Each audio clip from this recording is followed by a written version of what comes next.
गरीब अजब नगर में ले गए हमको सतगुरु आन, चल के बिन अगाध गति सूते चादर तान। जगत गुरु तत्वदर्शी संत रामपाल जी महाराज जी दी रहनुमाई हेठ 9, 10 ਅਤੇ 11 ਮਾਰਚ 2025 ਨੂੰ 3 ਰੋਜ਼ਾ ਵਿਸ਼ਾਲ ਸਮਾਗਮ ਦਾ ਆਯੋਜਨ ਕੀਤਾ ਜਾ ਰਿਹਾ ਹੈ, ਜਿਸ ਵਿੱਚ ਸੰਤ ਗਰੀਬ ਦਾਸ ਜੀ ਮਹਾਰਾਜ ਦੀ ਅੰਮ੍ਰਿਤ ਬਾਣੀ ਦਾ ਅਖੰਡ ਪਾਠ, ਸੰਤ ਰਾਮਪਾਲ ਜੀ ਮਹਾਰਾਜ ਦਾ ਵਿਸ਼ਾਲ ਸਤਸੰਗ, ਦਹੇਜ ਮੁਕਤ ਵਿਆਹ, ਵਿਸ਼ਾਲ ਭੰਡਾਰਾ ਅਤੇ ਅਨੋਖੀ ਅਧਿਆਤਮਿਕ ਪ੍ਰਦਰਸ਼ਨੀ, ਖੂਨਦਾਨ ਕੈਂਪ, ਮੁਫਤ ਅੱਖਾਂ ਅਤੇ ਦੰਦਾਂ ਦੇ ਕੈਂਪ ਆਦਿ ਦਾ ਆਯੋਜਨ ਕੀਤਾ ਜਾ ਰਿਹਾ ਹੈ। ਇਸ ਮਹਾ ਸਮਾਗਮ ਦਾ ਆਯੋਜਨ ਨੇਪਾਲ ਸਮੇਤ ਭਾਰਤ ਦੇ ਸਾਰੇ 11 ਸਤਲੋਕ ਆਸ਼ਰਮਾਂ ਵਿੱਚ ਕੀਤਾ ਜਾਵੇਗਾ। ਸਾਡੇ ਸਤਲੋਕ ਆਸ਼ਰਮਾਂ ਦਾ ਪਤਾ ਹੈ: ਸਤਲੋਕ ਆਸ਼ਰਮ ਸ਼੍ਰੀ ਤਨਾਨਾ ਧਾਮ, ਸੋਨੀਪਤ, ਹਰਿਆਣਾ। सतलोक आश्रम मुंडका, दिल्ली। सतलोक आश्रम कुरुक्षेत्र, हरियाणा। सतलोक आश्रम भिवानी, हरियाणा। सतलोक आश्रम तूरी, पंजाब। सतलोक आश्रम खमानो, पंजाब। सतलोक आश्रम सोजत, राजस्थान। सतलोक आश्रम शामली, उत्तर प्रदेश। सतलोक आश्रम बैतूल, मध्य प्रदेश। सतलोक आश्रम इंदौर, मध्य प्रदेश। सतलोक आश्रम तनुषा, नेपाल। इस महासमागम विच ਤੁਹਾਨੂੰ ਪਰਿਵਾਰ ਸਮੇਤ ਸੱਦਾ ਦਿੱਤਾ ਜਾਂਦਾ ਹੈ। ਵਧੇਰੇ ਜਾਣਕਾਰੀ ਲਈ ਸੰਪਰਕ ਕਰੋ 6477394641। ਜ਼ਰੂਰ ਵੇਖੋ ਇਸ ਪ੍ਰੋਗਰਾਮ ਦਾ ਸਿੱਧਾ ਪ੍ਰਸਾਰਣ 11 ਮਾਰਚ 2025 ਨੂੰ ਸਵੇਰੇ 7:30 ਵਜੇ ਤੋਂ NRI TV ਚੈਨਲ ਤੇ, ਸੰਤ ਰਾਮਪਾਲ ਜੀ ਮਹਾਰਾਜ ਲਾਈਵ YouTube ਚੈਨਲ ਅਤੇ ਜਗਤ ਗੁਰੂ ਸੰਤ ਰਾਮਪਾਲ ਜੀ ਮਹਾਰਾਜ Facebook ਪੇਜ ਤੇ ਵੀ ਦੇਖ ਸਕਦੇ ਹੋ।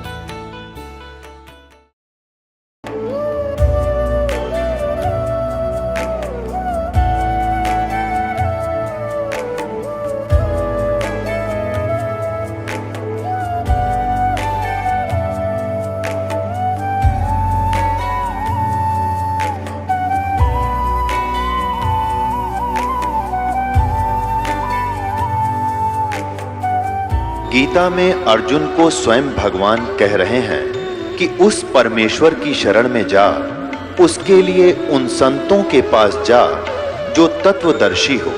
इसी प्रकार हजरत मोहम्मद को उनका अल्लाह कह रहा है कि कोई और पूर्ण परमात्मा है, उसको पाने के लिए उन तत्वदर्शी संत की तलाश कर।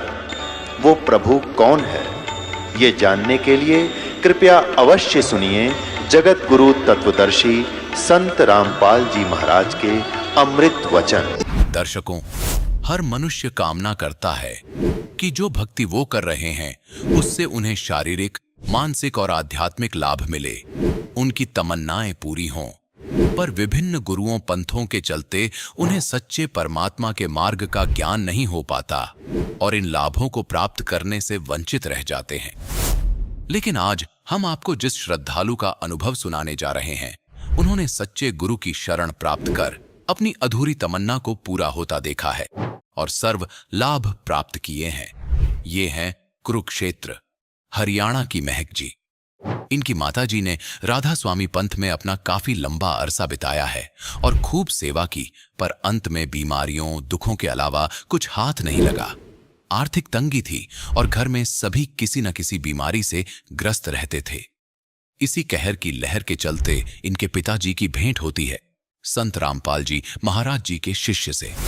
आध्यात्मिक गूढ़ रहस्यों की जानकारी होने के बाद महक जी परिवार सहित संत रामपाल जी महाराज जी के सतलोक आश्रम जाती हैं, जहां का प्यार भरा मनमोहक वातावरण देख ये प्रभावित होकर नाम दीक्षा ग्रहण करती हैं। उसके पश्चात तो मानो महक जी की जिंदगी में नया उजियाला छा गया। सच्ची भक्ति से इनकी अधूरी संतान प्राप्ति की तमन्ना पूर्ण हुई और अनेकों अद्वितीय चमत्कार हुए। अब आप स्वयं सुनिए महक जी के जीवन परिवर्तन की सच्चाई, उनकी आप बताई। नमस्कार जी। नमस्कार सर जी। क्या नाम है बहन जी आपका? महक दासी। बहन जी आप कहाँ के रहने वाली हैं? गांव झांसा, डिस्ट्रिक्ट कुरुक्षेत्र, तहसील पेवा की रहने वाली हूँ। बहन जी संत रामपाल जी महाराज से नाम दीक्षा आपने कब ली? मैंने 18 सितंबर 2013 में नाम दीक्षा ली संत रामपाल जी महाराज से। बहन जी संत रामपाल जी महाराज से नाम दीक्षा लेने से पहले क्या आप कोई भक्ति साधना भी करती थी? हाँ जी, हम राधा स्वामी पंथ से जुड़े हुए थे। मेरे मम्मी पापा 30 साल से राधा स्वामी पंथ से जुड़े हुए थे। तो मेरी मम्मी 15 साल से पाठी की सेवा कर रही थी। वहाँ पे उन्हें जितनी सेवा वो वहाँ करके आती थी, घर आके उतना ही घर में कलेश, पैसों की इतनी तंगी थी, बहुत परेशान थे, घर में इतनी लड़ाई झगड़ा, पैसे एक एक पैसे के लिए रोते थे। 10 रुपये की अहमियत भी हमें पता चलती थी कि 10 रुपये क्या होते हैं। इतने हम दुखी हो चुके थे इस पंथ में जुड़ के, पर हम किसी को ये नहीं कह सकते थे कि हम इतने परेशान हैं या कुछ, हम किसी को ये नहीं बता सकते थे। हमने देवी देवताओं की पूजा करी। मेरे पापा का एक्सीडेंट हुआ, ट्रेन एक्सीडेंट हुआ, मेरे पापा का टांग कट गई उनकी, फिर भी लोग ये कहते थे कोई नहीं, पर बचा लिया इनको, बाबा जी ने बचा लिया। हम पर इतने दुखी थे, इतना घर में कलेश, हम बिल्कुल बेरोजगार ही हो गए थे। मेरे पापा घर बैठ गए थे, चंडीगढ़ एडमिट रहे इतना टाइम। फिर उनकी जब टांग ठीक हुई तो फिर उसके बाद वो उनकी बॉडी की सारी नसें ब्लॉक हो गई थी, वो बेड पे बिल्कुल हो गए थे, बाथरूम सब कुछ बीच में ही होने लग गया था। इतने परेशान थे, रोटी खानी, उनको उठा के बिठा के फिर उनको खाना खुना खिलाना पड़ता था। बहुत ज़्यादा दुखी हो चुके थे हम। फिर हम उनके मेरे पापा जैसे ही मेरे पापा का एक्सीडेंट हुआ था, हमारी शॉप थी, स्वीट हाउस था, तो हमारा काम बिल्कुल ठप हो गया। हलवाई भी छोड़ के चला गया, बहुत ज़्यादा काम, 10 रुपये की सेल भी नहीं रह गई थी हमारी दुकान पे, घर से ही लेके खा रहे थे जो भी खाना था। तो मेरा भाई जॉब करता था, वो अप डाउन करता था, करनाल जाना, कहीं भी जाना। तो हमने सोचा वो दुकान सेल कर देते हैं तो हम कुरुक्षेत्रा में घर ले लेंगे। तो हमने वो दुकान सेल करके हमने कुरुक्षेत्रा में घर लिया। बहन जी, तो फिर आप संत रामपाल जी महाराज की शरण में कैसे आए? हम संत रामपाल जी महाराज की शरण में यूँ आए, जब हम शिफ्ट हुए थे जिस दिन, मेरे पापा काम तो करते नहीं थे, वो घर ही बैठे रहते थे। तो जैसे ही गली में वो बैठ जाते थे, जैसे ही हम शिफ्ट हुए थे, तीसरे दिन ही मेरे पापा बाहर बैठे थे, तो वो आगे भगत जी, उन्होंने बताया कि ऐसे ऐसे राधा स्वामी पंथ ये है वो है, गलत बताने लगे कि वो वहाँ ज्ञान सही नहीं है, भक्ति सही नहीं है, काल के नाम दिए जाते हैं, वो भक्ति बिल्कुल गलत है, आप बिल्कुल काल के मुंह में जाओगे, आप भक्ति सही भक्ति नहीं कर रहे, संत रामपाल जी महाराज की शरण में आओ। तो मेरी मम्मी, जब मेरे पापा ने आके घर बताया कि ऐसे ऐसे एक बंदा आया है कि ऐसे ऐसे गुरुजी बाबा जी के बारे में गलत बोल रहा है, तो मेरी मम्मी ने कहा उस बंदे को घर नहीं पड़ने देना, वो घर नहीं आना चाहिए वो बंदा, मैंने उस बंदे को देखना भी नहीं है कि वो घर गुरुजी हमारे बाबा जी की निंदा करता है। वो रोज़ आता, रोज़ मेरे पापा को समझा के जाता, पुस्तक दी उसने, मेरे पापा पुस्तक पढ़ते थे 3 महीने तक। वो फिर मेरी मम्मी कहने लगी एक बार चलो उसको लेके आओ, कहता क्या है। वो बताता था कि आपकी सारी तंगी, आर्थिक तंगी ठीक हो जाएगी, आपको सारे सुख मिलेंगे, कोई तंगी नहीं रहेगी, शारीरिक सुख, आर्थिक सुख, मानसिक, सब प्रकार के आपको सुख मिलेंगे संत रामपाल जी महाराज की शरण में आने से। तो जैसे ही वो, फिर मेरी मम्मी ने कहा उनको एक बार घर लेके आना। जब वो भगत जी हमारे घर आए तो हमें ज्ञान समझाते रहे 3 महीने, वो भगत जी हमको ज्ञान समझाते रहे कि ऐसे ऐसे परमात्मा है, ये भक्ति है, संत रामपाल जी महाराज ये भक्ति शास्त्र अनुसार भक्ति कराते हैं कि ये सही भक्ति क्या है, वेदों में क्या लिखा है, कुरान में क्या लिखा है, शास्त्रों में क्या लिखा है, तो बाइबल में, ग्रंथ साहिब में क्या लिखा हुआ है कि परमात्मा कौन है। राधा स्वामी पंथ में हमें यही बताया जाता था कि परमात्मा निराकार है, बूंद सागर में जाके समा जाती है, उनका सिर्फ प्रकाश है, वहाँ पे कोई परमात्मा नहीं है। तो फिर वो ऐसे ऐसे बता के हमें जाते थे। अचानक ऐसे हुआ, जैसे मेरी मम्मी को कहा, फिर मेरी मम्मी पापा मान के नाम लेने के लिए कि हम नाम ले लेते हैं, तो भगत जी को घर बुलाया कि ऐसे ऐसे नाम लेना। गुड़िया रोई जा रही है कि उसने नाम लेना है, उसके मन में पता नहीं क्या हो रहा है कि मैंने नाम लेके आना है। जब हम अगले दिन संत रामपाल जी महाराज की शरण में जब हम गए, तो जब हम आश्रम में गए, इतना अच्छा माहौल वहाँ पे, सारे कह रहे थे भगत जी करके, इतने प्यार से आदर से बुला रहे थे। वहाँ निःशुल्क नाम दीक्षा मिली हमें, खाना पीना सब कुछ निःशुल्क था, और देसी घी का भंडारा होता था वहाँ पे। वहाँ ऐसा माहौल हमें कहीं भी देखने को नहीं मिला। संत रामपाल जी महाराज की जब शरण में गए हम, तो जब हम लाइन में, जब दर्शनों की लाइन में लगे, तो हमें संत रामपाल जी महाराज ने जब दर्शन दिए, सिर पे हाथ रखा। जब मेरी मम्मी के सिर पे हाथ रखा तो मेरी मम्मी के सिर पे ऐसी चक्की, मम्मी कहती ऐसी चक्की घूमी कि इतना सिर से जैसे पता नहीं टनों वजन मेरा सिर से हल्का कर दिया परमात्मा ने। मेरी मम्मी ने कहा कि गुरुजी, हम संत रामपाल जी महाराज, जब हम राधा स्वामी पंथ से जुड़े थे 30 साल से, तो संत रामपाल जी महाराज ने कहा बेटा तुम काल के जाल से बच के आए, परमात्मा ने तुम्हें निकाल लिया वहाँ से। हम ऐसे संत रामपाल जी महाराज की शरण में आए। बहन जी, संत रामपाल जी महाराज से नाम दीक्षा लेने के बाद क्या आपको कोई लाभ भी प्राप्त हुए? हाँ जी सर, संत रामपाल जी महाराज की शरण में आने से पहला लाभ तो मुझे ये हुआ, मैंने कोई गुरु नहीं बनाया था। प्रथम गुरु मेरे संत रामपाल जी महाराज थे, और आखिरी गुरु भी संत रामपाल जी महाराज ही हैं, क्योंकि इन्होंने मुझे गुरु के बारे में कुछ नहीं पता था कि गुरु होता क्या है, ये गुरु क्यों बनाते हैं। गुरु होता है वो हमें इतने सुख दे सकता है, हमें मोक्ष करा सकता है। मेरे को सतलोक के बारे में कुछ नहीं पता था, ये स्वर्ग क्या होता है, सतलोक नरक, कुछ नहीं, मेरे को इस बारे में कोई जानकारी नहीं थी। मेरे को संत रामपाल जी महाराज की शरण में आने से ही सारी जानकारी मिली है कि मोक्ष क्या होता है, ये नाम क्या होते हैं, ये काल के नाम है, ये नाम कैसे होते हैं, इनसे क्या सुख मिलता है, क्या नहीं मिलता, ये हमें संत रामपाल जी महाराज की शरण में आने से मेरे को मिला। सबसे पहला लाभ तो मुझे यही मिला। संत रामपाल जी महाराज की शरण में आने के बाद मेरी मम्मी की थायराइड की प्रॉब्लम ठीक हो गई थी। मेरी मम्मी थायराइड की गोली खाती थी, 8-10 साल से मेरी मम्मी थायराइड की गोली खा रही थी। वो संत रामपाल जी महाराज ने नाम लेने से वो मेरी मम्मी की दवाई बंद होगी, अब वो ठीक है। थायराइड की प्रॉब्लम उन्हें उसके बाद कोई प्रॉब्लम नहीं आई। तीसरा लाभ मुझे ये मिला, मेरी शादी के बाद मेरे पास बेबी नहीं था, मेरे को डेट की प्रॉब्लम थी।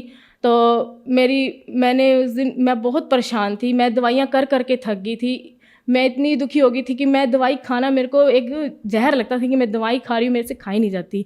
मैं संत रामपाल जी महाराज की अरदास करती थी कि परमात्मा मेरी दवाई छुड़वा दो, मेरे से दवाई नहीं खाई जाती। मैं इतनी छक गई थी दवाइयों से, इतने धक्के खा चुकी थी डॉक्टरों के 2 साल से। तो फिर मैंने उम्मीद छोड़ दी कि मैंने दवाई नहीं खानी, जो करना संत रामपाल जी महाराज ही करेंगे, अपने तो डॉक्टर ही वही हैं। तो एक दिन हमारे घर भगत जी आ गए, सुरेश भगत जी इस्माइलाबाद के हैं।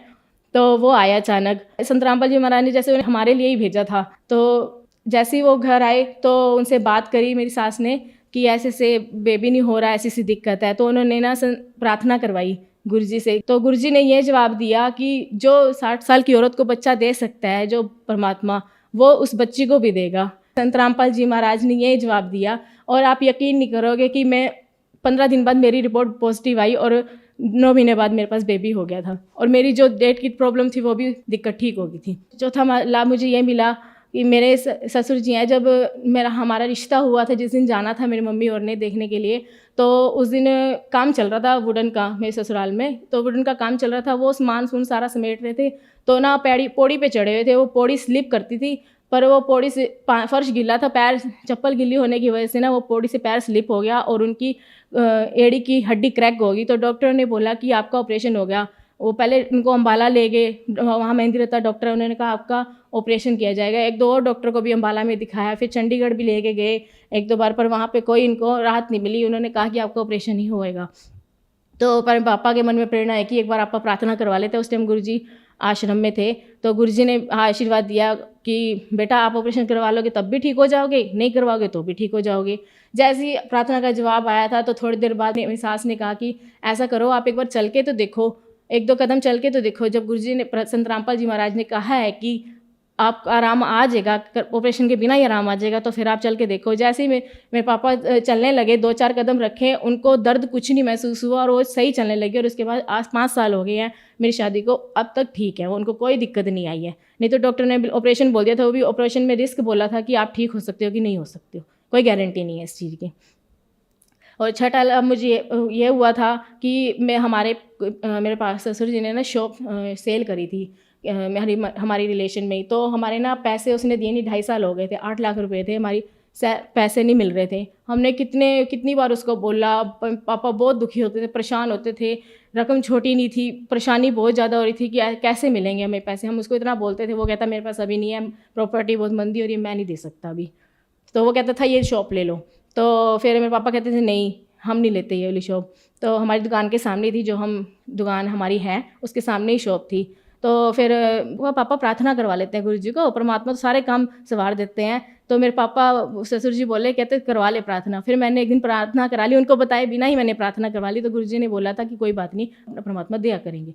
सेवा भी जमा करा दी। फिर 1-2 महीने बाद ही परमात्मा ने हमें वो दुकान ही दिलवा दी। हमें थोड़े पैसे और डालने पड़े, हमारे पैसे परमात्मा ने वापस दिलवा दिए। और वो पैसे हमें पता नहीं चला कहाँ से आए। हमने गाड़ी भी ली नवी, तो गाड़ी के लिए भी हमने लोन करवाया, उस दुकान के लिए भी लोन करवाया था।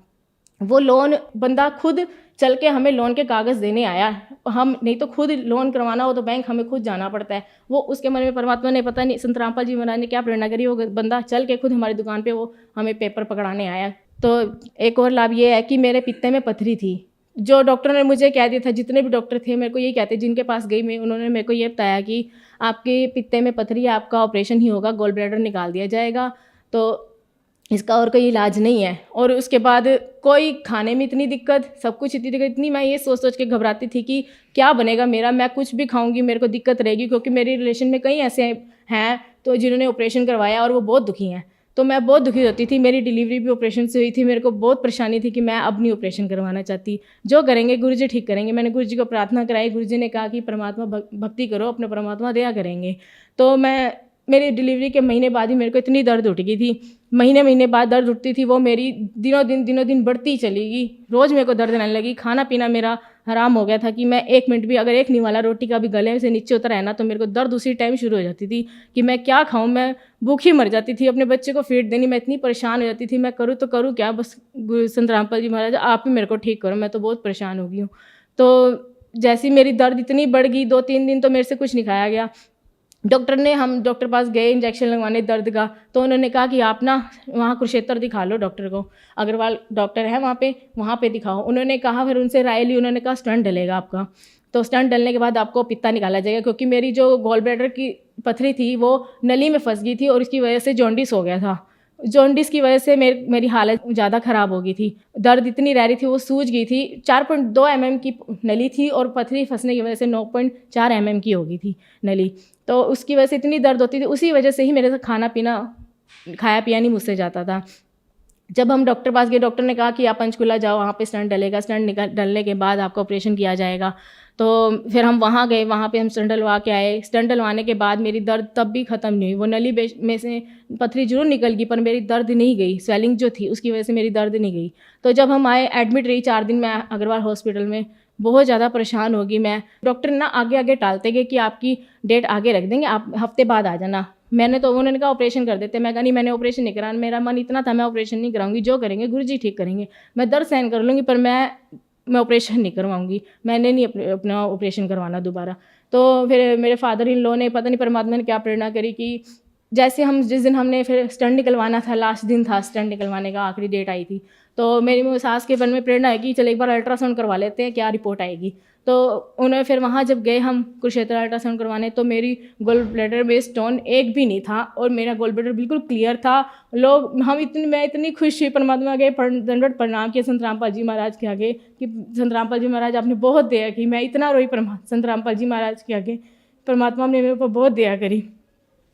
जब हम आए घर, तो अगले दिन हमने वहाँ जाना था पंचकुला जब हम गए तो वहाँ पे डॉक्टर को रिपोर्ट दिखाई। डॉक्टर तो हैरान हो गए कि पित्ते की पथरी निकल गई है और बिना ऑपरेशन के निकल गई है। तो हमने कहा हम संत रामपाल जी महाराज की शरण में जुड़े हुए हैं, उन्होंने ही हमारी पथरी निकाली है, नहीं तो हमने तो ऑपरेशन ही करवाना था। फिर हम स्टंट निकलवा के घर आए, उसके बाद मैं बिल्कुल ठीक हूँ, मेरे को कोई दिक्कत नहीं है। मैंने अल्ट्रासाउंड भी करवाया था, मेरी रिपोर्ट बिल्कुल नॉर्मल आई है, कोई दिक्कत नहीं है संत रामपाल जी महाराज की। जैसे ये परमात्मा संत रामपाल जी महाराज ने मुझे सुख दिए।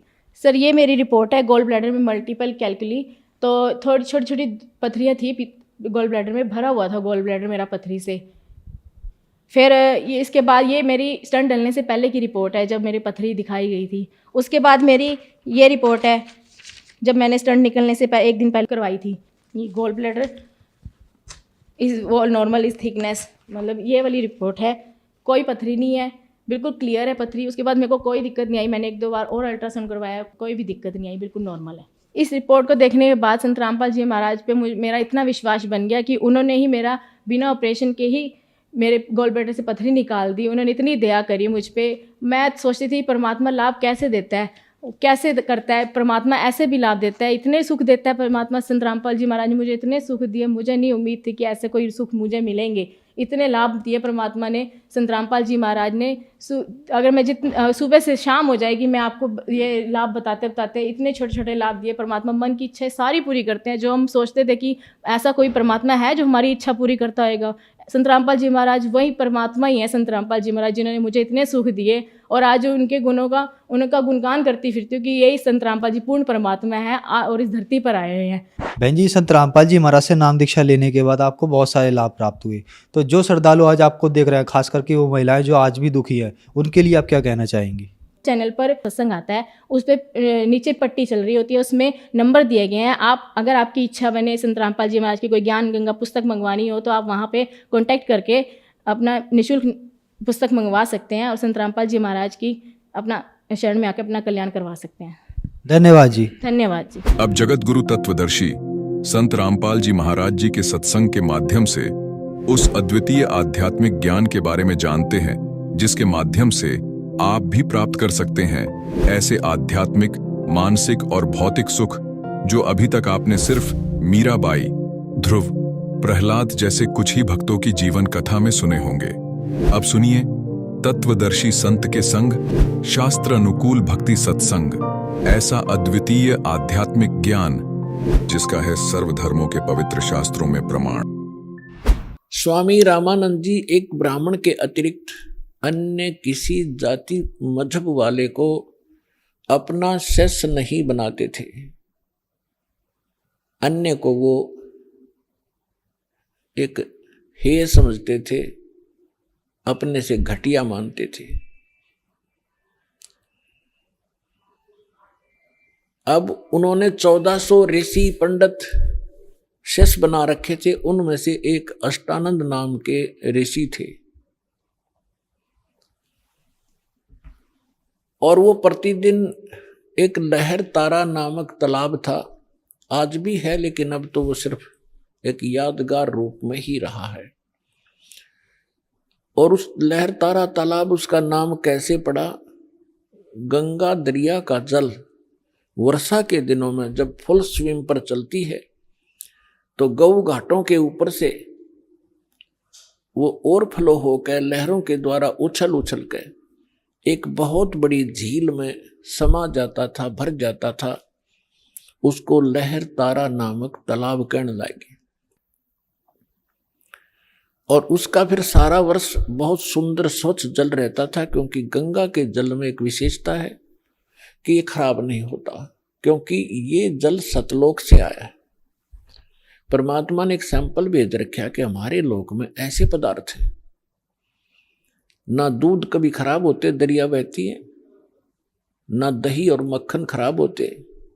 वहाँ का ऐसा मटेरियल है। ये एक सैंपल है आपके लिए, ये विश्वास करने के लिए कि वहाँ ऐसे पदार्थ, जब ऐसे लोक में और ये जल खराब नहीं होता, वहां तो लोक ही एक विशेष है। तो समझदार को संकेत पर्याप्त है। उस लहर तारा तालाब के ऊपर ऋषि अष्टानंद जी प्रतिदिन अपने गुरुजी के द्वारा बताए गए उस साधना को भी करते थे, उसी में स्नान करते थे। एकांत स्थान, शांत स्थान पर वो भगवान की भक्ति का चिंतन किया करते थे। वो प्रतिदिन की तरह वो भी अपने चिंतन में स्नान करके बैठे थे। आकाश से क्या देखा अष्टानंद जी ने कि एक बहुत प्रकाश, तेज प्रकाश का गोला सा ऊपर से स्पीड के साथ आ रहा है।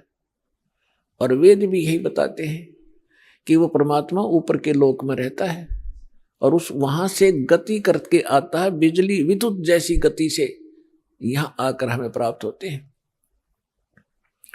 अष्टानंद जी ने देखा कि बहुत तेज प्रकाश कभी देखा नहीं ऐसा। जब उसने देखा तो उसकी आंखें सहन नहीं कर सकी, चरम दृष्टि बंद होगी। आंखें बंद होने के बाद उसने क्या देखा कि तो एक बालक है, शिशु रूप दिखाई दिया। जैसे हम सूर्य की तरफ देखते हैं प्रथम सीधा, तो हमारी चरम दृष्टि सहन नहीं कर पाती, आंखें बंद हो जाती हैं। आंखें जब बंद होती हैं या हम दूसरी साइड में देखते हैं तो सूर्य का प्रकाश रहित आकार दिखाई देता है और वो काफी देर तक आंखों में बना रहता है। ठीक यही दशा अष्टानंद जी की हुई कि उसने जब वो प्रकाश की तरफ देखा तो वो प्रकाश किसका था? सूर्य का, यानी परमात्मा का।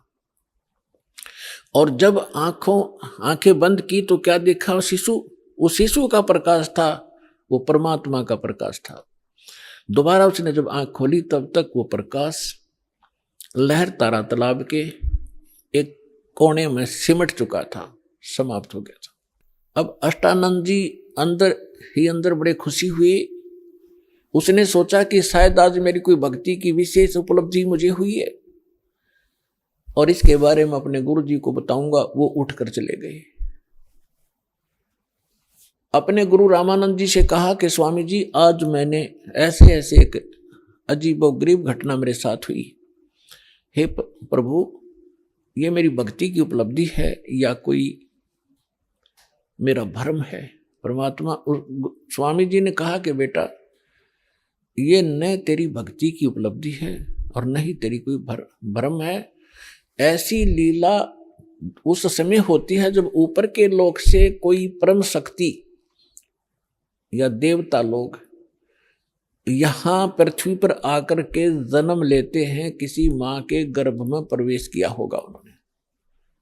ये तारे से जब टूटते हैं तो उसने बताया कि ऐसे लक्षण हैं, और वो कुछ दिनों में यहाँ इस काशी बनारस में किसी माँ से जन्म लेकर के वो दिव्य शक्ति अपना कोई कार्य करने के लिए ऊपर के लोकों से आते हैं। अब जितना स्वामी जी ने ज्ञान था अपने शिष्य का समाधान किया, शिष्य संतुष्ट हुआ। अब इन ऋषि महर्षियों ने वही भगवान देखे हैं जो माँ से ही जन्म लेते रहे, श्री राम, श्री कृष्ण और बाकी 18, 25, 2, 8, 9 जो बताते हैं, ये ऐसे आते हैं। लेकिन ये भगवान वो है जो कभी माँ से जन्म नहीं लेता, सबके जन्मदाता है, सबके विधाता है। उधर से नीरू और नीमा नाम के 2 पति पत्नी थे मुसलमान, वो उसी जीवन में ब्राह्मण भी थे, उसी जन्म में वो ब्राह्मण थे। गौरी शंकर पुरुष का नाम था, सरस्वती उसकी पत्नी का नाम था। गौरी शंकर भगवान शंकर के बहुत ज्यादा उपासक थे और नेक आत्मा ब्राह्मण थे।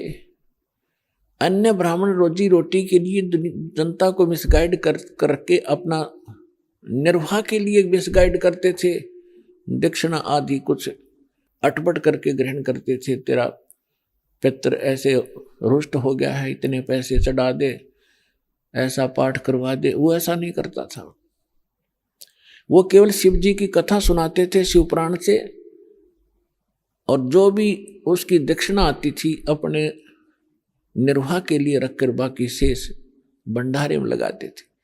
तो उनके अनुयायी बहुत अच्छे तरह परिचित थे कि बिल्कुल निष्पक्ष कथाएं करते हैं, निस्वार्थ कथाएं करते हैं, जिस कारण से उनकी काफी प्रसिद्धि काशी में हो रही थी। और अन्य जो नकली ब्राह्मण थे रोजी रोटी वाले, वो उससे घनी ईर्ष्या करते थे कि ज्यादा लोग इनको पसंद करने लगे, हमसे दूर होते जा रहे हैं।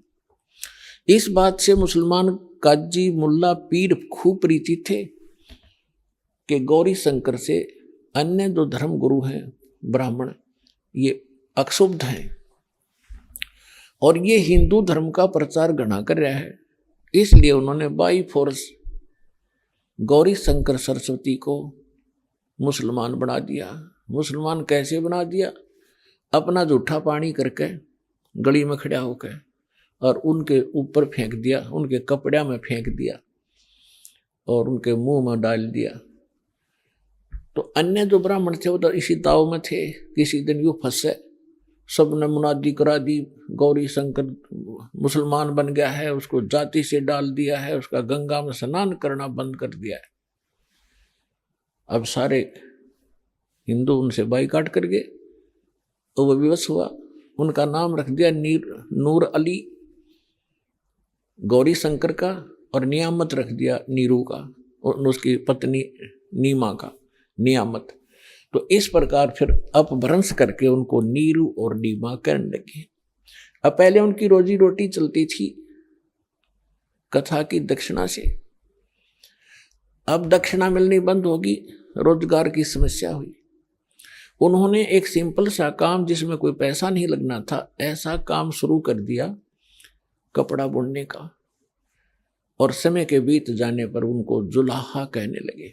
नीरू नीमा निसंतान थे, उनका कोई संतान नहीं थी। 60-62 साल की उम्र उनकी हो चुकी थी। भले ही वो मुसलमान बन गए थे, लेकिन भगवान शंकर को दिल से भुला नहीं पाए थे। कोई भी आपत्ति आती थी या कोई विशेष कसक होती थी, भगवान शंकर को ही वो याद किया करते थे। भले ही वो मुसलमान रीति को भी निर्वाह कर रहे थे, उसको भी चल रहे थे। अपने आत्मा उनको संतान नहीं थी। अब जो उस समय एक ऐसी धारणा समाज में फैला रखी थी नकली ब्राह्मण गुरुओं ने कि जिसके संतान नहीं वो सबसे निकम्मी आत्मा है, उसकी सुबह सुबह दर्शन भी नहीं होने चाहिए। तो जिस कारण से जिनके संतान नहीं होती थी वो खूब समझते थे कि सामने वाला बाइकाट कर गया, गली बदल गया, रास्ता चेंज कर गया, मुझे देखकर वो बहुत कुड़ कर अपना जीवन व्यतीत किया करते थे। यानी संसार की परंपरा से उस व्यक्ति को जिसके संतान नहीं है वह सबसे मनहूस माना जाता था, और भगवान के अध्यात्म ज्ञान के आधार से वो परिवार, वो दंपति, वो पति पत्नी एक नंबर के हंस और पुण्यात्मा होते हैं। पुण्यात्मा का मतलब है कि उनका फाइनल मैच होता है जब सतगुरु मिल जाता है। वो उनका कहीं किसी से अब लेन देन नहीं रहा, ना पुत्र का ना पुत्री का संस्कार शेष है। और यदि उनको सतगुरु मिल जाए, भक्ति ठीक कर ले, उनका बेड़ा पार तुरंत हो जाए उसी जीवन में। अब ये ना समझना कि जिनका संतान है वो पुण्यकर्मी नहीं है, नहीं। जिनको सतगुरु मिल गए, जिनको सतगुरु मिल गए मनुष्य जीवन में, दोनों ही पार हैं, दोनों ही पुण्यकर्मी प्राणी। क्योंकि संतान होती है संस्कार से। जैसे एक समय सुखदेव ऋषि 12 वर्ष के बाद मां के गर्भ से जन्म लिया, 12 वर्ष की आयु पेट में हो गई थी उसकी। पुण्यात्मा, ये कुछ आध्यात्मिक ऐसे पॉइंट होते हैं जो वर्तमान के इन वैज्ञानिकों का गले उतरे नहीं, पर लेकिन गले ना उतरे तो बेशक, लेकिन वह बात झूठ नहीं हो सकती। 12 वर्ष की आयु का जब मां के गर्भ से बाहर आया, आते ही उठकर चल पड़ा।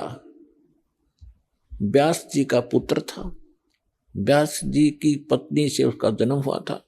तो व्यास जी इंतजार करते थे, विद्वान पुरुष थे, ये कोई अच्छी आत्मा है जो 12 वर्ष तक माँ के गर्भ में, माँ को मालूम भी नहीं, इतना कोई पीड़ा नहीं हो रही है। इस आशा से उसने कहा कि बेटा, लेकिन सुखदेव ऋषि ने पीछे मुड़कर नहीं देखा, अपने पिता की शक्ल भी नहीं देखी। चलते चलते कह रहा है कि पिताजी, कि हे ऋषि जी, व्यास जी कह रहे हैं कि पुत्र, मैंने तेरी 12 वर्ष इंतजार करी, मुझे अपना शकलता दिखा दे। एक वह वो पुत्र मोह में घना वश हो रहा था। तो ऋषि जी कहते हैं, चलते चलते सुखदेव कहते हैं कि ऋषि जी, ना जाने कितनी बार तू मेरा बाप हो लिया और ना जाने कितनी बार मैं तेरा बाप हो गया। ये बहुत बूढ़ी बीमारी है, इबका मैं अपना पीछा छुटवाऊंगा और मैं ना देखूं तेरी और कहीं मेरी ममता तेरे में फंस ना जा। यूं कहकर आकाश में उड़ गया, दूसरी जगह जाकर प्रकट हो गया। वहां जाकर अपनी और नालापा काटी। कहने का भाव ये है, फिर सुखदेव ऋषि ने कहा था कि एक लेवा एक देवा दूतम, कोई किसी का पिता नहीं पूतम। ये ऋण संबंध जुड़ा एक ठाठा, अंश में सब 12 बाट। ये तो एक दूसरे का संस्कार है, कोई देने आ रहा है, कोई लेने आ रहा है। जैसे आज हम संस्कार बढ़ा रहे हैं, कोई रिश्वत लेता है, आज वो रिश्वत ले रहा किसी से 1 लाख 1.5 लाख रुपए, अगले जन्म में वो दामाद बनकर लड़की भी ले जाएगा और वो पैसे भी लेगा। बिरान माटी होगी फिर हमारी नो, फिर या गधा बनकर देना पड़ेगा, किसी की भैंस बनकर देना पड़ेगा, फिर दूध नहीं दे उसके इंजेक्शन लाओगे, दे लट्ठा लठरेंगे। तो अपने इस संस्कार को हम अब खत्म करेंगे।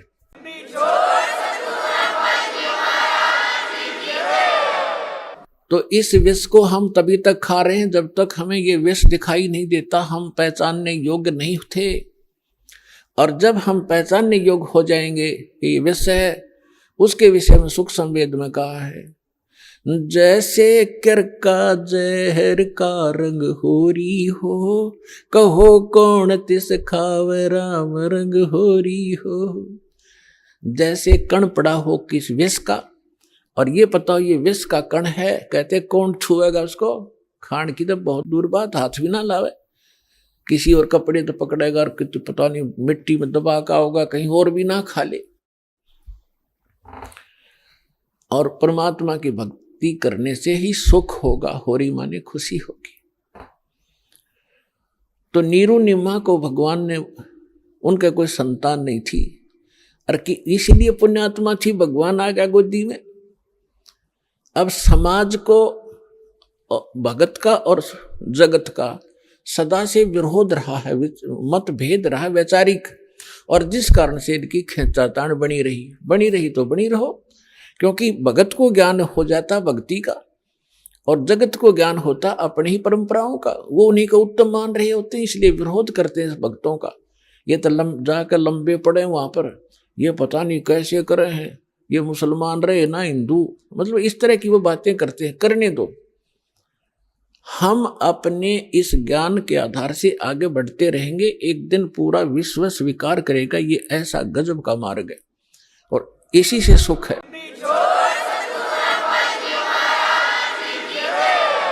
पुण्यात्माओं, ये भक्ति युग आ गया। अभी तक हमने बतेरी बकवाद कर ली। एक बार दास गोवा के अंदर गया हुआ था। गोवा एक स्टेट है समुद्र के किनारे। वहां दूसरे देश को हम विकसित देश मानते हैं, इस इंग्लैंड, इटली और अमेरिका के। वहां समुद्र के किनारे एक एक लंगोट में स्त्री और पुरुष वहां लेट रहे रेते में। और हम वहां सत्संग किया था हमने गोवा में, और हम चले गए घूमने के लिए। तो उनको देख रहे और वो भी अच्छे ना लगे, पड़े भी वह बेटी के बाप। तो वहां बता रहे थे कि ये क्या कहते हैं, क्यों हो हमें यहाँ आकर शांति मिलती है। और ये बड़े वहां सेठ हैं, बड़ी बड़ी कोठियां हैं, इनकी कार है बड़ी बड़ी। कलम देखो इनकी शांति। तो उस रेत में तो कोठी शर्म मारोगे जहां अशांति है, क्या करोगे और कट्ठी और कारों की। आग अंगारे इकट्ठे कर रहे हैं और उसको विकास मानते हैं और उसको अपना बड़ी महिमा मानते हैं, और शांति मिल रेत में। तो आज से 50 वर्ष पीछे झांको, आपके दादे परदादे कैसे रहा करते थे, उस रेत में रहा करते थे, झोंपड़ियों में रहा करते थे, और कितना शांत जीवन जीते थे, कितना उनके चेहरे पर शांति और कितनी खुशी रहती थी। अंत में आपने उड़े टेकना पड़ेगा। यूं तो एक बबुड़िया सा उठ रहा थोड़े दिन का, और 2 वर्ष वर्षा ना हो, ये विज्ञान धरी की धराई रह जाएगी। ये कंप्यूटर पड़े पड़े जरेंगे सारे, और ये जहाज इनमें कोई बैठने नहीं पाएगा। भगवान को प्रसन्न करना पड़ेगा इस संसार के अंदर। कुछ दिन सुख से जीना चाहते हो, और परमात्मा प्रसन्न हो गए, सारे ठाठ कर दे, समय पर वर्षा होने लग जाएगी, सब दुख दूर हो जाएंगे, प्राकृतिक आपदाएं टल जाएंगी, भक्ति करेंगे। ये भक्ति युग है, और भगत के लिए बकवाद नहीं चलेंगी। बकवाद करके भक्ति नहीं हो सकती। तो इन सब बकवादों को त्यागना होगा और भक्ति की राह पर हमने लगना होगा, तभी हम मोक्ष प्राप्त करेंगे। नहीं तो बहुत बुरा भयंकर समय आ जाएगा आने वाले समय।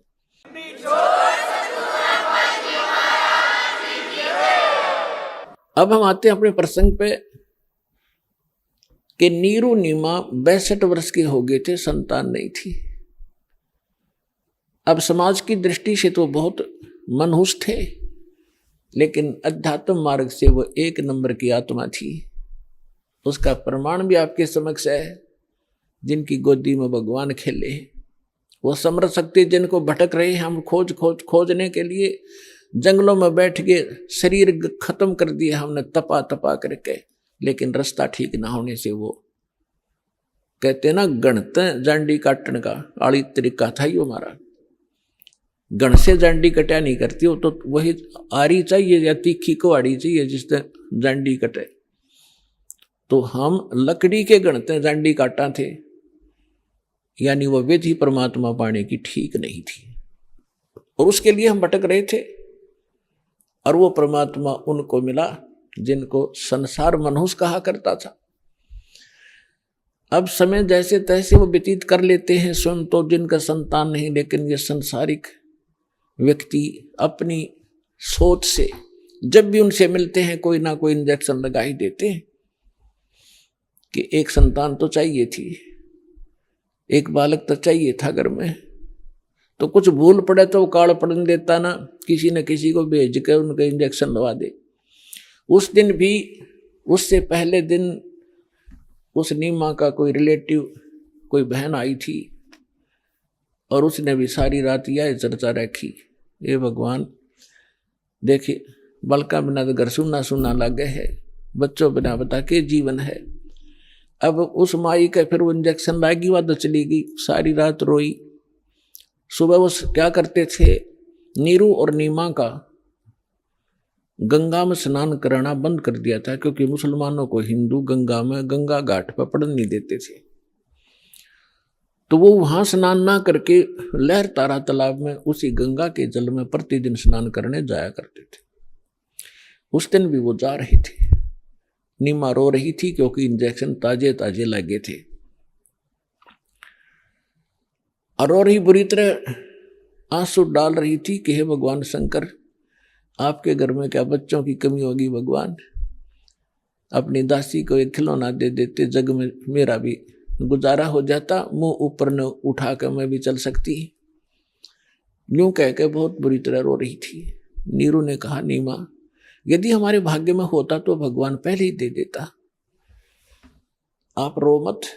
रो रो के आंखें और खराब कर लेगी, बुढ़ापे में कोई हाथ पकड़ने वाला नहीं है, और आंखें तेरी रो रो कर नष्ट हो जाएंगी, तो मेरी बात मान, तो रो मत, सब्र कर। तो जैसे तैसे वो अपने बतलाते हुए नहर तारा तालाब पर पहुंच गए। अष्टानंद वहां से जा चुका था।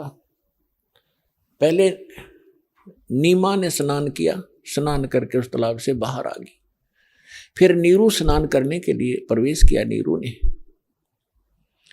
अब नीमा ने फिर जो वस्त्र बांध कर वो स्नान क्रिया किया था उसको धोने के लिए पुनः किनारे पर गई। पति नहा रहा था। से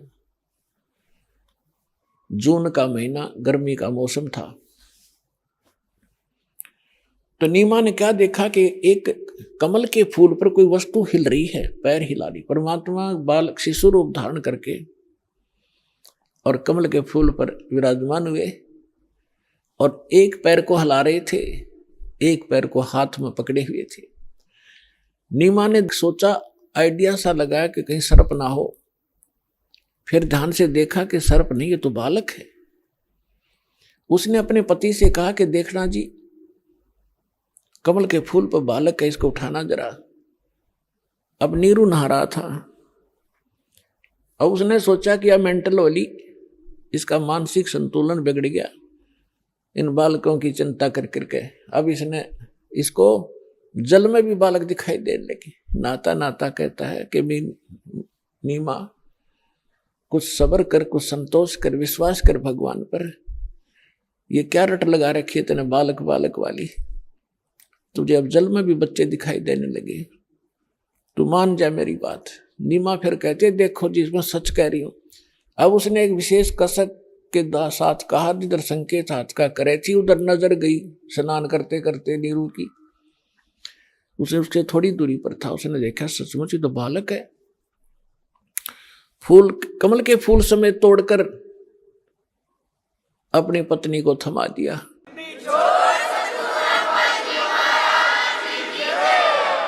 जिस परमात्मा के लिए हम भटक रहे, जिसकी चर्चा करने से भी रोम रोम करना जाते हैं, और वो परमात्मा उस माई की गोदी में है, उसको कैसा सुख हुआ होगा, उसको कैसा महसूस हुआ होगा, उसका वर्णन किसी शब्दों में नहीं किया जा सकता। अब आपको आदरणीय गरीबदास साहिब जी के द्वारा परमात्मा की महिमा की वाणी जो प्रकट हुई थी 12वें पंथ में, उसके आधार से आपको सुनाएंगे। जैसे तुलसीदास जी ने लाखों वर्ष पहले घटी घटना रामायण की, भगवान श्री राम और उनकी जो लीला थी, तो लगभग लाखों वर्षों के बाद उन्होंने दोबारा लिख दी चौपाइयों के माध्यम से। और बिल्कुल सत्य है, क्योंकि एक दिव्य दृष्टि प्रदान होती है भगवान की तरफ से प्राणी को। उसके आधार से वो पहले हो रही घटना चलचित्र की तरह देख सकता है।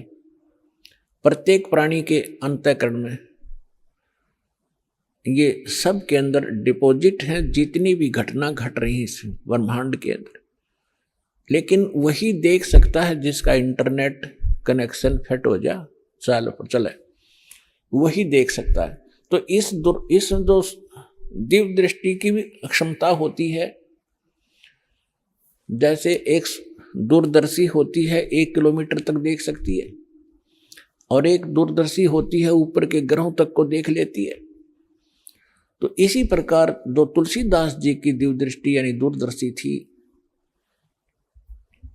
दूरबीन थी, वो थोड़ी क्षमता की थी। आदरणीय गरीबदास साहिब जी को परमात्मा पूर्ण ब्रह्म मिले थे, उनको जो दिव्य दृष्टि दी थी वो फुल रेंज की थी। उसने बहुत आगे और पहले की और भविष्य की सब जानकारी गरीबदास साहिब जी ने दी।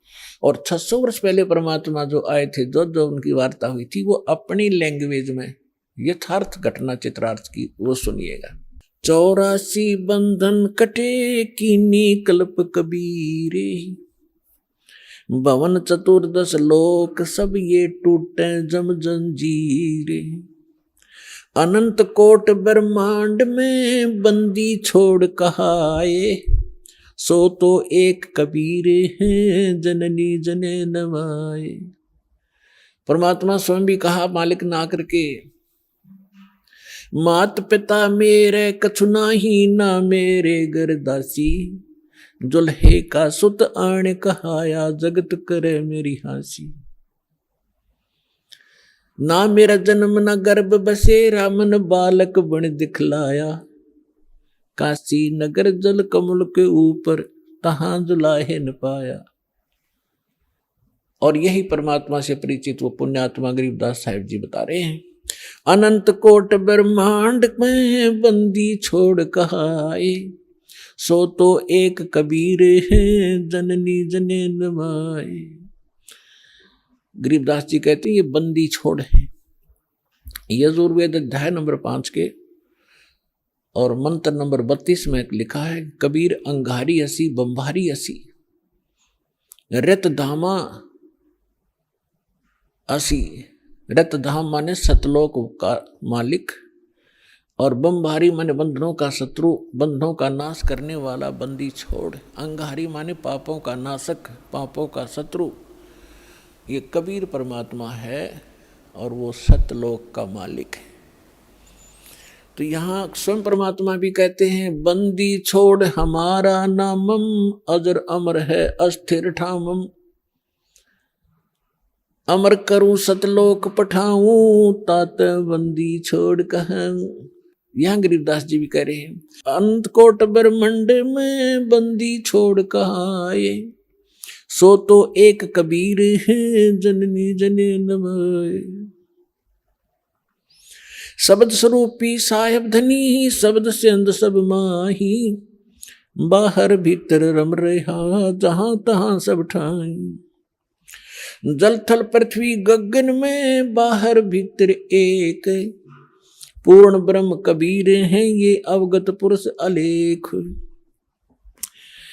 सेवक होके उतरे इस पृथ्वी के माही, जीव उदाहरण जगत गुरु, बार बार बलि जाही।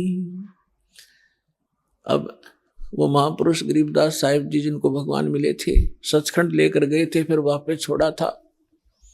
परमात्मा को आंखों देखकर उनसे प्राप्त दिव्य दृष्टि और ज्ञान योग खुल जाने के उपरांत क्या कह रहे हैं कि सेवक होकर उतरे। उतरे माने वहां से चलकर आए, अवतरित हुए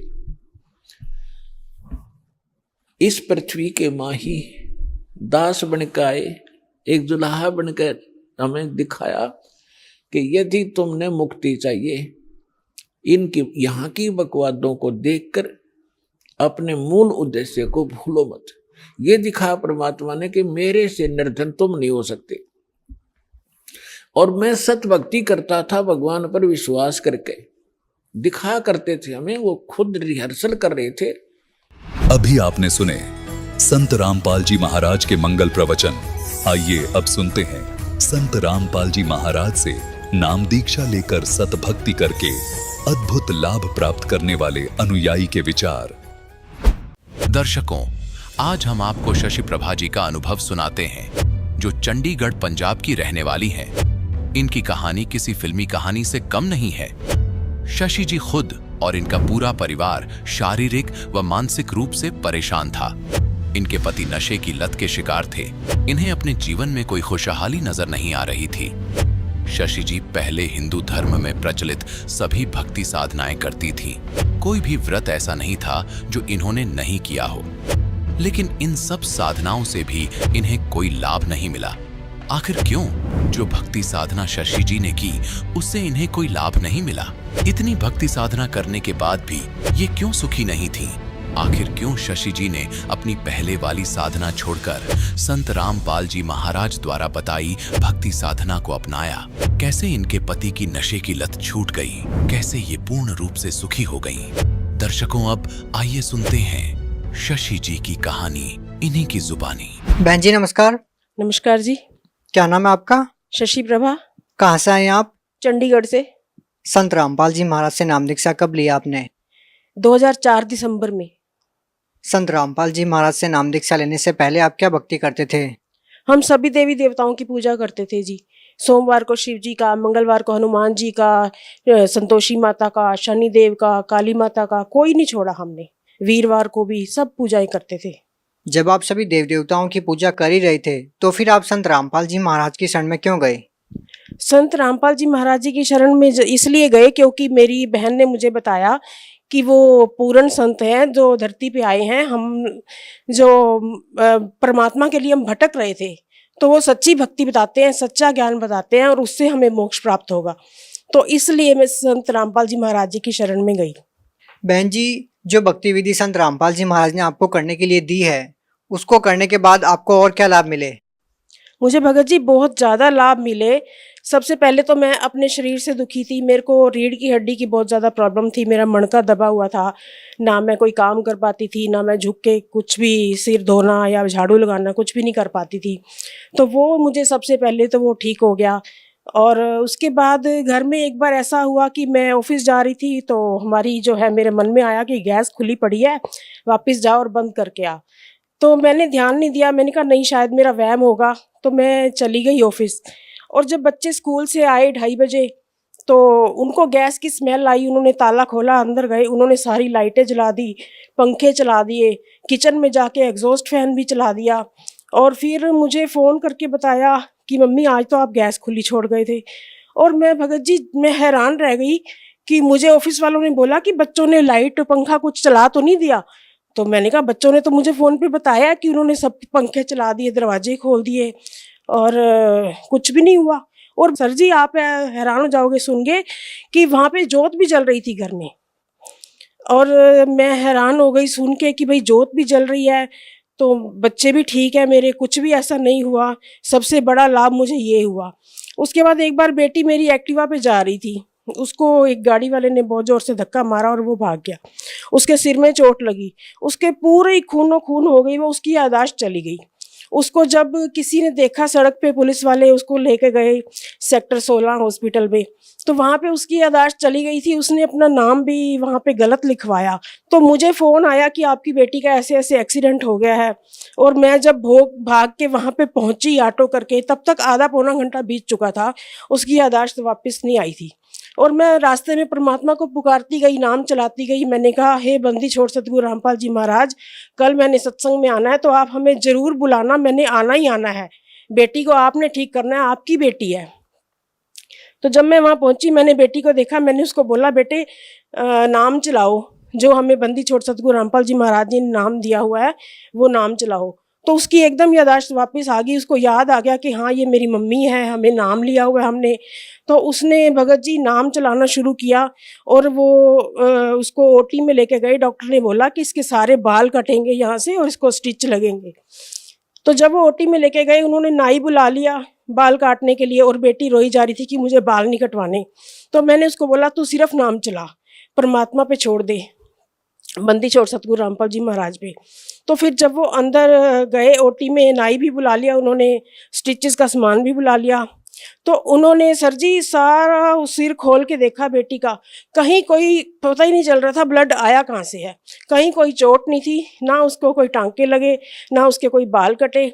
और सारा उसका सीटी स्कैन, एक्सरे जो भी हुआ उसमें सारी रिपोर्टें बिल्कुल नॉर्मल आई और वो बिल्कुल ठीक हो गई। और अगले दिन हम सत्संग में भी गए। उसके अलावा हमें घर में, जैसे मेरे पति नशा करते थे, तंबाकू खाते थे, शराब पीते थे, तो वो उन्होंने मेरे से पहले उन्होंने नाम लिया था उन्होंने वो सब छोड़ दिया और घर हमारा ऐसा सुखी हो गया, ऐसा स्वर्ग जैसा हो गया। नाम लेने से पहले तो हमारे घर में बहुत दुख क्लेश रहता था, हर टाइम झगड़ा होता था शराब पीने की वजह से, और वो सब बंद हो गया, घर में सुख शांति आ गई हमारे। बहन जी, संत रामपाल जी महाराज ने जो भक्ति विधि दी है उसको करने से आपको और क्या लाभ मिले? ऐसा है, जब हमने नाम नहीं लिया था उससे पहले मैंने कई बार ट्राई किया था बैंक में जाके कि मैं लोन लूं, क्योंकि मुझे घर में थोड़ा काम करवाना था। घर हमारा काफ़ी गंदा था, जैसे हमने नया खरीदा था। तो मैं जब कई बार गई, उन्होंने मुझे कभी कहते थे ये स्टैम्प पेपर नहीं है, कभी वो स्टैम्प पेपर नहीं है, कभी सैलरी स्लिप लाओ, कभी कुछ रह जाता था। तो वो ज़्यादा मतलब इग्नोर मारते थे। तो जब मैंने तत्वदर्शी संत रामपाल जी महाराज जी से नाम ले लिया, उसके बाद 2-4 दिन ही हुए थे मुझे, मैंने ऐसे बैठे हुए ऑफिस में सोचा कि मैं लोन के लिए एक बार पता करूं। तो मैंने ये नहीं सोचा था कि मैंने नाम ले लिया, इसलिए मेरे को तो ऐसे लगा कि मुझे एक बार फिर ट्राई करना चाहिए। मैं सारे कागज़ उठा के बैंक में गई, तो मेरे दिमाग में पता नहीं क्या आया कि मैं सीधा बैंक मैनेजर के पास ही चली गई। तो मैंने कहा सर मुझे ऐसे ऐसे लोन लेना है, तो देखिए मुझे बड़ी प्रॉब्लम आ रही है, यहाँ पे कोई ध्यान नहीं दे रहा। तो उन्होंने मेरे से सारे कागज़ लिए, मुझे कुछ नहीं बोला, बस बोला कि बैठ जाओ। उन्होंने कंप्यूटर में पता नहीं क्या कुछ करना शुरू कर दिया, और थोड़ी देर बाद मुझे कहते कि गारंटर को बुला लो। मैंने गारंटर को बुलाया और उनसे साइन करवाए, और फिर मुझे कहते कि ठीक है आपका काम हो गया, आप जाओ। मैंने कहा सर मेरे को पैसे परसों तक चाहिए, तो कब तक हो जाएगा? वो कहते कि पैसे तो आपके अकाउंट में आ गए, आप अभी निकलवा लो चाहे। मतलब काम ऐसे बनने लग गए थे, हर कदम पे काम हम सोचते थे और पहले ही हो जाता था। और भगत जी इतने ज़्यादा लाभ हैं कि मैं क्या बताऊं आपको। हर कदम पे परमात्मा हमारी सुन लेते हैं। जैसे हम कोई काम सोचते थे और पहले हो जाता था। जैसे मेरी बेटी ने सोचा कि मुझे नर्सिंग करनी है, हमने तत्वदर्शी संत रामपाल जी महाराज जी से पूछा कि क्या ये नर्सिंग कर ले, तो परमात्मा ने बोला कि तत्वदर्शी संत रामपाल जी महाराज जी ने बोला कि नहीं, बच्चों के जो है ना नर्सिंग नहीं, आप डॉक्टरी करवाओ इसको। तो स्कूल से आए उसके कॉलेज वाले और उसको स्कूल से लेके गए, और उसकी सिर्फ 25,000 रुपये 1 साल की फीस में 4 साल की उसने डिग्री कर ली, और आज वो डॉक्टर बन चुकी है और दुबई में जॉब कर रही है। बहन जी, जैसा कि आपने बताया कि पहले आप सभी देव देवताओं की पूजा करते थे, उस साधना को करने के बाद आपको कोई लाभ नहीं मिले, और जब आप संत रामपाल जी महाराज की शरण में गए तो आपको बहुत सारे लाभ मिलने लगे। तो आपको क्या भिन्नता नजर आती है कि पहले जो साधना आप करते थे और संत रामपाल जी महाराज ने जो भक्ति विधि आपको दी है, उसमें आपको क्या भिन्नता नजर आती है? आप क्या कहना चाहेंगे? संत रामपाल जी महाराज जी ने जो हमें भक्ति दी है वो वेदों और शास्त्रों के अनुसार दी है। उस भक्ति में ताकत है, उस परमात्मा की वाणी में ताकत है, जो सतगुरु रामपाल जी महाराज हमें शास्त्रों के अनुसार भक्ति करवाते हैं। बहन जी, जैसा कि आप कह रहे हैं कि संत रामपाल जी महाराज आपको शास्त्रों के अनुसार भक्ति दे रहे हैं, शास्त्रों के अनुसार भक्ति से आपका क्या तात्पर्य है? मतलब जो वेदों में लिखा है, जो गीता में लिखा है। जैसे हमारे को नाम लेने से पहले हमारे मम्मी हमें कहते थे हर रोज 18वां अध्याय पढ़ लिया करो। हमें ये नहीं पता था 18वां अध्याय पढ़ने से लाभ है या उसको समझने से लाभ है। तो हमें जगत गुरु तत्वदर्शी संत रामपाल जी महाराज जी ने उस 18वें अध्याय में लिखा क्या है उसको खोल के बता दिया कि परमात्मा ये कहते हैं कि भाई जो तत्वदर्शी संत है, जो 3 नाम का जाप देते हैं और जो जन्म मरण से छुटवाएं, जो मोक्ष प्राप्त करवाएं, वही भक्ति हमें करनी चाहिए। और वो भक्ति वेदों में लिखी है, शास्त्रों में लिखी है, गीता में लिखी है। बाकी जो संत हैं वो कुछ भी बोलते हैं, कोई राम की कहानी सुना देता है, कोई कृष्ण की सुना देता है, लेकिन हमें मोक्ष तो इसी भक्ति से मिलेगा ना जो परमात्मा हमें शास्त्रों के अनुसार बताते हैं, बंदी छोड़ सतगुरु रामपाल जी महाराज। बहन जी, देखिए आपने कहा कि संत रामपाल जी महाराज शास्त्रों के अनुसार भक्ति बताते हैं। हम आपसे ये पूछना चाहते हैं कि हिंदुस्तान में हजारों लाखों धर्मगुरु हैं जिनके बहुत सारे शिष्य हैं, तो भगत समाज इस बात का निर्णय कैसे कर पाएगा कि कौन धर्मगुरु सही भक्ति विधि बता रहा है, कौन गलत? परमात्मा का सत्संग सुनना पड़ेगा उनको। बंदी छोड़ सतगुरु रामपाल जी महाराज जी का सत्संग सुनना पड़ेगा, उनका ज्ञान सुनना पड़ेगा। उनको अगर मोक्ष चाहिए, जैसे हम बचपन से ही सोचते थे कि परमात्मा कौन है, कहाँ मिलता है, कहाँ रहता है, हमें उन सवालों के जवाब तत्वदर्शी संत रामपाल जी महाराज जी की शरण में आने से, उनका ज्ञान सुनने से मिला। तो उनको ज्ञान सुनना पड़ेगा, परमात्मा का सत्संग सुनना पड़ेगा, तभी वो समझ पाएंगे और कंपैरिजन कर पाएंगे कि वो जहाँ पहले जा रहे थे, सुन रहे थे, वहां पे वो क्या बताते हैं और ये क्या बताते हैं। बहन जी, अगर हम बात करें संत रामपाल जी महाराज की, तो संत रामपाल जी महाराज के बारे में ये भी कहा जाता है कि संत रामपाल जी महाराज देव देवताओं की भक्ति छुड़वाते हैं। जैसे कि पहले आप सभी देव देवताओं की पूजा करते थे और अब आप संत रामपाल जी महाराज द्वारा दी गई भक्ति कर रहे हैं, तो क्या संत रामपाल जी महाराज देव देवताओं की भक्ति छुड़वाते हैं? नहीं, वो भक्ति नहीं छुड़वाते हैं, वो हमें सही भक्ति बताते हैं। देवी देवताओं के कौन से नाम जपने वाले हैं जिनसे हमें लाभ मिलेगा, वो सब देवी देवताओं का नाम जपवाते हैं, लेकिन विधि अनुसार बताते हैं। तो वो नाम जपने से हमें लाभ मिलता है। बहन जी, जैसे कि हम देखते हैं कि आपने बहुत सारी अलग अलग प्रकार की साधनाएं की, आपने व्रत उपवास भी किए, आपने कठोर साधनाएं भी की। ऐसे हिंदुस्तान में बहुत सारे लोग हैं जो अलग अलग प्रकार की साधनाएं करते हैं।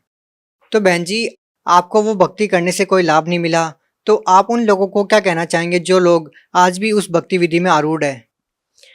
सब समाज से हाथ जोड़ के विनती करना चाहती हूँ कि सबको ही परमात्मा की तलाश होती है, सबको ही मोक्ष चाहिए, सबको ही सुख चाहिए। तो तत्वदर्शी संत रामपाल जी महाराज जी की शरण में आए और उनका ज्ञान सुने, उनको समझे और उसके बाद वो निर्णय करें कि क्या सही है क्या गलत है। अगर वो सुनेंगे तभी उनको समझ में आएगा। वो दुनिया की बातों में ना जाएं, मीडिया क्या बता रहा है क्या दिखा रहा है वो ना समझें, उस चीज़ को ना सोचें, सत्संग सुने, परमात्मा का ज्ञान सुने, उसके बाद भी निर्णय कर सकते हैं कि क्या सही है और क्या गलत है। जी बहुत बहुत धन्यवाद। सत साहिब।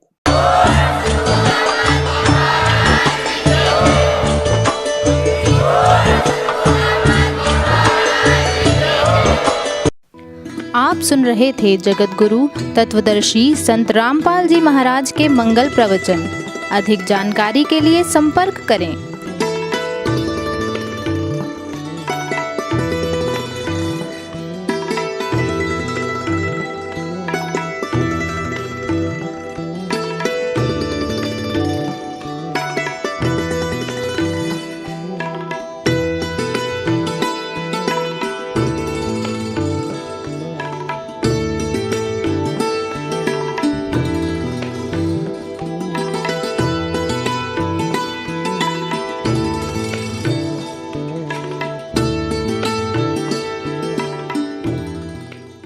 गरीब अजब नगर में ले गए हमको सतगुरु आन, चल के बिन अगाध गति सूते चादर तान। जगत गुरु तत्वदर्शी संत रामपाल जी महाराज जी ਦੀ ਰਹਿਨਮਾਈ ਹੇਠ 9, 10 ਅਤੇ 11 ਮਾਰਚ 2025 ਨੂੰ 3 ਰੋਜ਼ਾ ਵਿਸ਼ਾਲ ਸਮਾਗਮ ਦਾ ਆਯੋਜਨ ਕੀਤਾ ਜਾ ਰਿਹਾ ਹੈ, ਜਿਸ ਵਿੱਚ ਸੰਤ ਗਰੀਬ ਦਾਸ ਜੀ ਮਹਾਰਾਜ ਦੀ ਅੰਮ੍ਰਿਤ ਬਾਣੀ ਦਾ ਅਖੰਡ ਪਾਠ, ਸੰਤ ਰਾਮਪਾਲ ਜੀ ਮਹਾਰਾਜ ਦਾ ਵਿਸ਼ਾਲ ਸਤਸੰਗ, ਦਹੇਜ ਮੁਕਤ ਵਿਆਹ, ਵਿਸ਼ਾਲ ਭੰਡਾਰਾ ਅਤੇ ਅਨੋਖੀ ਅਧਿਆਤਮਿਕ ਪ੍ਰਦਰਸ਼ਨੀ, ਖੂਨਦਾਨ ਕੈਂਪ, ਮੁਫਤ ਅੱਖਾਂ ਅਤੇ ਦੰਦਾਂ ਦੇ ਕੈਂਪ ਆਦਿ ਦਾ ਆਯੋਜਨ ਕੀਤਾ ਜਾ ਰਿਹਾ ਹੈ। ਇਸ ਮਹਾ ਸਮਾਗਮ ਦਾ ਆਯੋਜਨ ਨੇਪਾਲ ਸਮੇਤ ਭਾਰਤ ਦੇ ਸਾਰੇ 11 ਸਤਲੋਕ ਆਸ਼ਰਮਾਂ ਵਿੱਚ ਕੀਤਾ ਜਾਵੇਗਾ। ਸਾਡੇ ਸਤਲੋਕ ਆਸ਼ਰਮਾਂ ਦਾ ਪਤਾ ਹੈ: ਸਤਲੋਕ ਆਸ਼ਰਮ ਸ਼੍ਰੀ ਤਨਾਨਾ ਧਾਮ, ਸੋਨੀਪਤ, ਹਰਿਆਣਾ। सतलोक आश्रम मुंडका, दिल्ली। सतलोक आश्रम कुरुक्षेत्र, हरियाणा। सतलोक आश्रम भिवानी, हरियाणा। सतलोक आश्रम तूरी, पंजाब। सतलोक आश्रम खमानो, पंजाब। सतलोक आश्रम सोजत, राजस्थान। सतलोक आश्रम शामली, उत्तर प्रदेश। सतलोक आश्रम बैतूल, मध्य प्रदेश। सतलोक आश्रम इंदौर, मध्य प्रदेश। सतलोक आश्रम तनुषा, नेपाल। इस महा समागम विच ਤੁਹਾਨੂੰ ਪਰਿਵਾਰ ਸਮੇਤ ਸੱਦਾ ਦਿੱਤਾ ਜਾਂਦਾ ਹੈ। ਵਧੇਰੇ ਜਾਣਕਾਰੀ ਲਈ ਸੰਪਰਕ ਕਰੋ 6477394641। ਜ਼ਰੂਰ ਵੇਖੋ ਇਸ ਪ੍ਰੋਗਰਾਮ ਦਾ ਸਿੱਧਾ ਪ੍ਰਸਾਰਣ 11 ਮਾਰਚ 2025 ਨੂੰ ਸਵੇਰੇ 7:30 ਵਜੇ ਤੋਂ NRI TV ਚੈਨਲ ਤੇ, ਸੰਤ ਰਾਮਪਾਲ ਜੀ ਮਹਾਰਾਜ ਲਾਈਵ YouTube ਚੈਨਲ ਅਤੇ ਜਗਤ ਗੁਰੂ ਸੰਤ ਰਾਮਪਾਲ ਜੀ ਮਹਾਰਾਜ Facebook ਪੇਜ ਤੇ ਵੀ ਦੇਖ ਸਕਦੇ ਹੋ।